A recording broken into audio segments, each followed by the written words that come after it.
Hello, magandang oras po sa inyong lahat. Meron ako ipapakita sa inyong bato na balat ng bayabas. Balat po ito ng bayabas na nagiging bato. Ayan po. Yan. Bato na po ito. Balat ng bayabas. Ayan. Ayan o. Yan. Original po ito.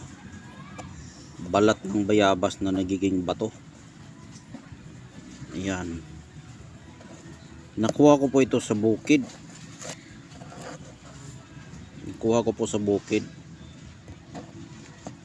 Nakita ko ito doon sa bukid habang ako ay nangahoy.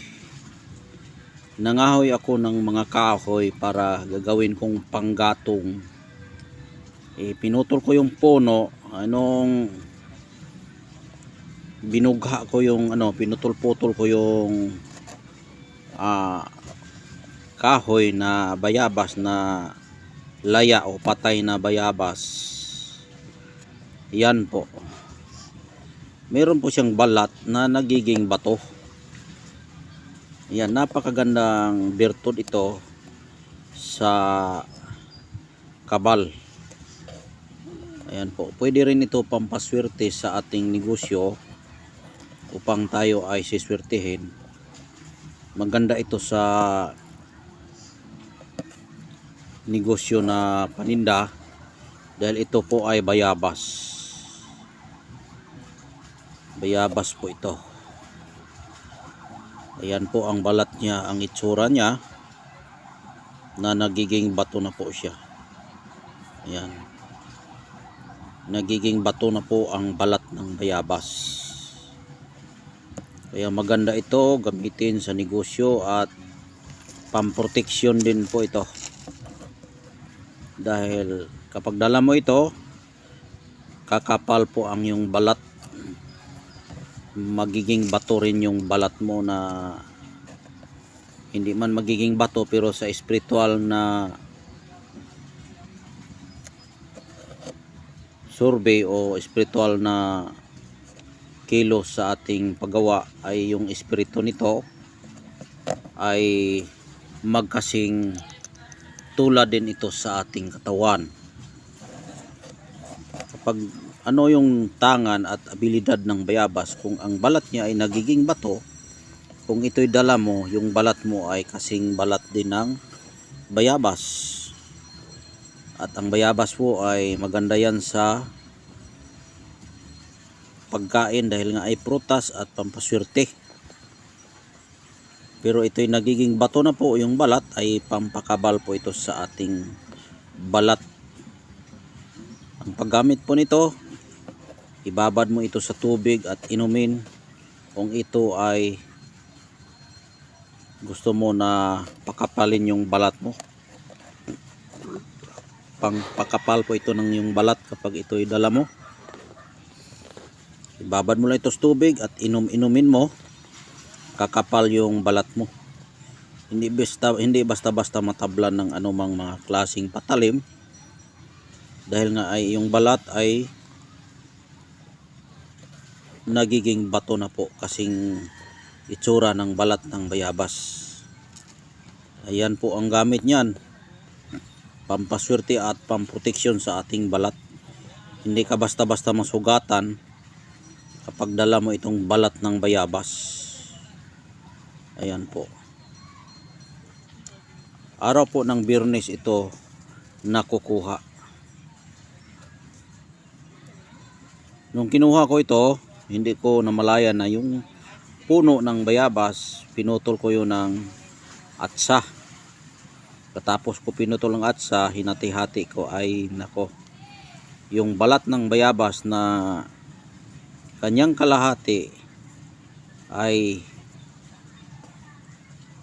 pinutol ko, yung aking itak nagtutunog na nakatama ng bato. Yung tumutunog, tapos tiningnan ko yung balat ng bayabas. Nako, miracle talaga, milagro talaga na nagiging bato po ang balat ng bayabas. Yan. Grabe talaga ang bertud ng bayabas. Bakit nagiging bato ang kanyang balat? Ibig sabihin po yan, ang balat niya ay makapal. Kapag ito'y dala mo, kakapal ka rin. Maganda ito sa negosyo, pangpakapalan ito. Pangpakabal sa balat at pangpakunat. Yan po ang bertud ng bayabas. At ang nagdadala ng swerte dahil ito po ay prutas. Kapag prutas dala mo ay walang umaayaw sa prutas na bayabas. Ayan. Walang umaayaw, kaya yung bayabas kapag masugatan ka, yung kanyang talbos, pwede mo yan gamiting pang first aid.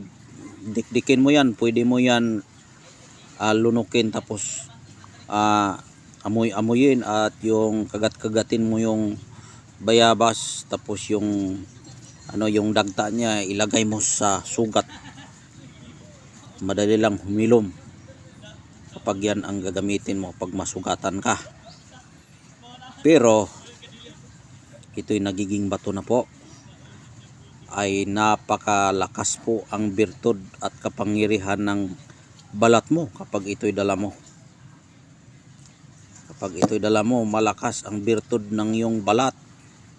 Hindi ka basta-basta matabla ng anumang klaseng patalim kapag ito'y dala mo itong balat ng bayabas na nagiging bato po. Bihira ka makakita ng balat ng bayabas na nagiging bato. Yan po ang balat ng bayabas. Kaya kung sino pong magagusto niyan, bago ko lang ito nakuha. Bagong-bago lang. Biyernes ko pa lang ito nakuha. Ayan, may mga